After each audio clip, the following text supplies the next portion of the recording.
Abraham Pudukkottai மாவட்டம் அறந்தாங்கி அருகே உள்ள மீமிசல் அடுத்துள்ள அரசங்கரை பகுதியில் இறால் பண்ணை ஒன்றில் கடந்த மார்ச் மாதம் 10ஆம் தேதி 110 கோடி ரூபாய் மதிப்பிலான கஞ்சா, அதாவது ஹசீஸ் என்ற 110 கோடி ரூபாய் மதிப்பிலான கஞ்சாவை பறிமுதல் செய்தனர்.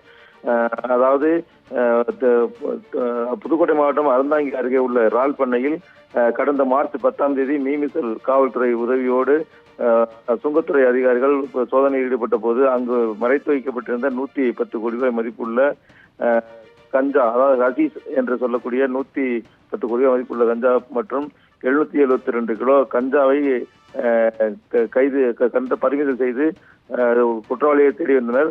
அதாவது புதுக்கோட்டை மாவட்டம் மீமிசல் அடுத்து உள்ளதான் இந்த பகுதி இருக்கிறது. இறால் பண்ணை உரிமையாளர் முகமது சுல்தான் என்பவரை தீவிரமாக தேடி வந்த நிலையில் கடந்த 4ஆம் தேதி திருச்சி சுங்கத்துறை நுண்ணறிவு போலீசாருக்கு ஒரு தகவல் வந்தது. அதையடுத்து எஸ்பி பட்டினம் பகுதியில் சாவித் நாசிம் என்பவர், முகமது சுல்தான் என்பவர் இறால் பண்ணையை குத்தகைக்கு எடுத்து நடத்தி வருவது தெரிய வந்தது. இந்த நிலையில்தான் இந்த கஞ்சாவை மற்றும் 110 கோடி ரூபாய் மதிப்புள்ள போதைப் பொருட்களை பறிமுதல் செய்தனர். இந்நிலையில் தலைமறைவாகி இருந்தவர்களுக்கு சமன் அனுப்பியிருந்தனர். அதாவது மத்திய சுங்கத்துறை நுண்ணறிவு பிரிவு அதிகாரிகள் சமன் அனுப்பியிருந்தனர். அதையடுத்து அவர் தற்போது தலைமறைவாக இருந்தவர் கைது செய்யப்பட்டுள்ளார். கைது செய்யப்பட்ட புதுக்கோட்டை கூடுதல் மாவட்ட அமர்வு நீதிமன்றத்தில் அவர்களை ஒப்படைத்தனர்.